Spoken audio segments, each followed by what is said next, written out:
তো আজ আমি বানাবো হাফ লিটার দুধে 11 পিস মিনি রসগোল্লা। হ্যাঁ, বানানোর কোনো প্ল্যান ছিল না। কি হয়েছে জানো, দুধ গরম করছিলাম কোল্ড কফি বানাবো বলে। এবার দুধটা গরম করতে করতে দেখি ফেটে গেছে, আর এরকম ছানা হয়ে গেছে। তো বৌদি পাশ দিয়ে বললে এই কটা ছানা দিদি রসগোল্লা বানিয়ে নে। এবার কই কটা হবে ভাবো, তাই ভাবলাম মিনি রসগোল্লাই বানিয়ে নিতে। আমি একটা কাপড়ে এটাকে জল ঝরাতে রেখে দিয়েছি। এরকম এই গ্লাসটাই এনেছিলাম কফির জন্য। তো আমি এদিকে প্যানে 1 কাপ চিনি আর 2 কাপ জল দিয়ে ভালোভাবে চিনির রসটা করে নিচ্ছি, আর কটা এলাচও দিয়ে দিয়েছি। আর এদিকে আমি ছানাটাকে ভালোভাবে হাতে তালু দিয়ে ম্যাশ করে নেবো। 10-15 মিনিট করেছি, তারপরে বেশ নরম হয়ে যাবে।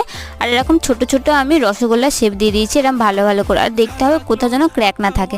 এবার এদিকে চিনির রসটা ভালোভাবে ফুটে গেছে, তো আমি একটা একটা রসগোল্লা দিয়ে একটু ভালোভাবে নাড়িয়ে আমি এটাকে ঢাকা দিয়ে দেবো। আর 10 থেকে 15 মিনিট এটাকে ভালোভাবে ফুটিয়ে নেবো।